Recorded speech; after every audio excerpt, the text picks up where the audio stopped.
السلام علیکم۔ کہانی سنو چینل پر میں آپ کو خوش آمدید کہتی ہوں۔ اگر آپ میرے چینل پر نئے ہیں تو پلیز اسے سبسکرائب کریں۔ یہاں ہم آپ کو محرم الحرام کے حوالے سے ہونے والے تمام اہم واقعات اور شہداء کی عظیم قربانیوں کے بارے میں آگاہ کریں گے۔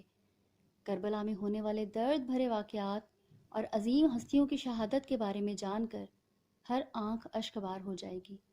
تو چلتے ہیں سانحہ کربلا کے واقعات کی طرف۔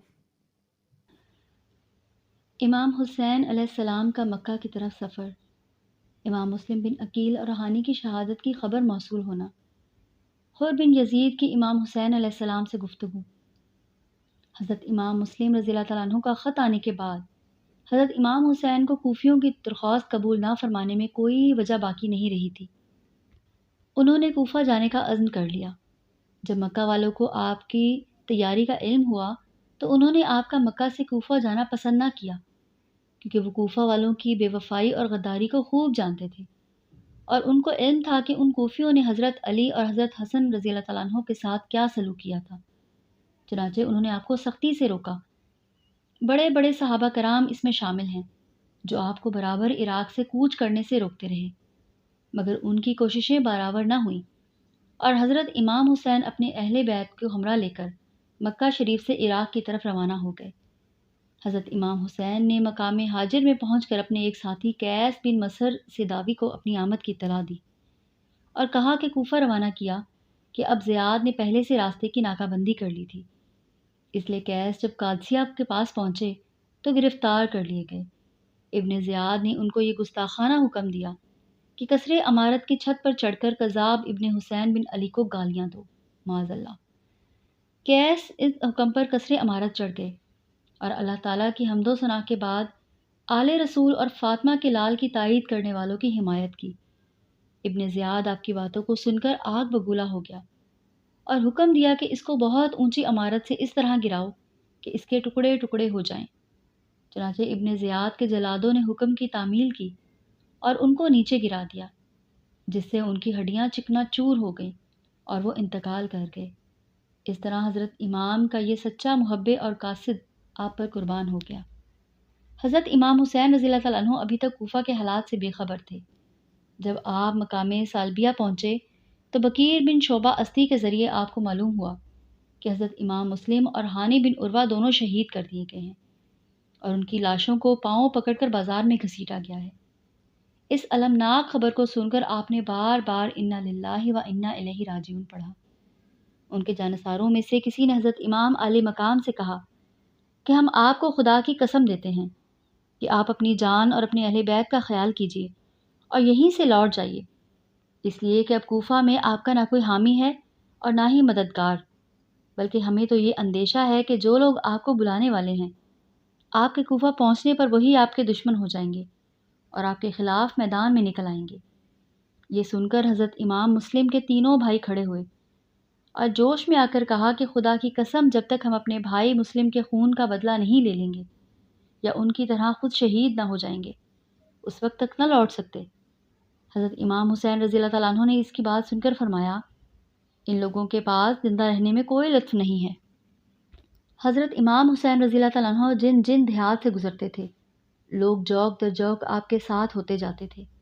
حضرت امام علی مقام کو مسلسل دل شکن خبریں ملیں تو آپ نے اپنے ساتھیوں کو جمع کر کے تقریر فرمائی کہ مسلم بن عقیل اور ہانی بن عروہ اور عبداللہ بن بکتر کے دردناک قتل کی خبریں موصول ہو چکی ہیں۔ ہماری اطاعت کے دعوے داروں نے ہمیں چھوڑ دیا ہے، لہٰذا تم میں سے جو شخص واپس جانا چاہے وہ بخوشی جا سکتا ہے، ہماری جانب سے اس پر کوئی الزام نہیں۔ یہ تقریر سن کر لوگ جو راستے میں آپ کے ساتھ ہو گئے تھے وہ چھٹنے لگے اور صرف وہی جانثار باقی رہ گئے جو مدینہ طیبہ سے آپ کے ساتھ آئے تھے۔ حر بن یزید تمزمی 1000 لشکر کے ساتھ ابن زیاد اور یزید کی طرف آپ کو گرفتار کرنے کے لیے بھیجا گیا تھا۔ عین دوپہر کے وقت چلچلاتی دھوپ میں حر کے گھوڑے اور سارے سپاہی بہت پیاسے ہو گئے تھے۔ حضرت امام حسین نے سب کو پانی پلوایا۔ حضرت امام حسین کی اس بلند ظرفی کا جو اثر مخالف سردار یعنی حر کے دل پر قائم ہوا اس کے ظاہر ہونے کا ابھی وقت نہ آیا تھا، لیکن کم از کم وہ ششدر رہ گیا ہوگا کہ اس احسان کے بعد اس بزرگ فطرت انسان سے کس طرح سے گفتگو کروں۔ حضرت امام حسین رضی اللہ تعالیٰ عنہ نے ابھی اپنی فطری استقلال اور اطمینان کی وجہ سے اس وقت کچھ نہ پوچھا کہ تم کیوں آئے ہو اور کیا مطلب ہے۔ حور کے سپاہیوں نے کچھ دیر آرام کیا، یہاں تک کہ نماز ظہر کا وقت آیا۔ حضرت امام حسین نے حجاج بن مصروف کو اذان کا حکم دیا۔ اذان کے بعد آپ لشکر حر کے سامنے تشریف لائے اور حمد و ثنا کے بعد حر اور اس کی فوج کو مخاطب کرتے ہوئے ارشاد فرمایا، اے لوگو، میں خدائے تعالیٰ کی بارگاہ میں آپ کے سامنے اپنی صفائی پیش کرنا چاہتا ہوں کہ میں تمہاری طرف اس وقت تک نہیں آیا جب تک تمہارے خطوط میرے پاس نہیں آ گئے کہ آپ ہماری طرف آئیے، ہمارا کوئی امام نہیں ہے۔ شاید خدائے تعالیٰ آپ کے ذریعے ہم لوگوں کو ہدایت پر جمع فرما دے۔ اب اگر تم لوگ اپنی بات پر قائم ہو تو میں آ ہی گیا ہوں۔ اگر تم عہد و پیمان کر کے مجھے پورا اطمینان دلا دو کہ میں تمہارے شہر چلوں، اور اگر ایسا تم نہیں کرتے تو میرا آنا تمہیں ناگوار ہے تو میں یہاں سے آیا ہوں وہیں سے واپس چلا جاؤں گا۔ یہ سن کر سب خاموش ہو گئے اور کسی نے کوئی جواب نہ دیا۔ آپ نے مؤذن سے کہا کہ اقامت کہو، اور حر سے پوچھا کہ میرے ساتھ نماز پڑھو گے یا الگ؟ آپ نماز پڑھائیے، ہم سب آپ کے پیچھے نماز پڑھیں گے۔ چنانچہ ایسا ہی ہوا اور دونوں طرف کے لوگوں نے حضرت امام حسین کے پیچھے نماز پڑھی۔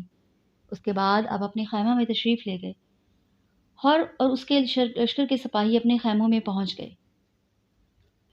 جب نماز عصر کا وقت ہوا تو حضرت امام حسین نے اپنے اصحاب کو حکم دیا کہ روانگی کی تیاری کرو، پھر خیمہ سے باہر تشریف لا کر نماز کا اعلان فرمایا، اور اسی صورت سے دونوں گروہوں نے آپ کے پیچھے نماز ادا فرمائی۔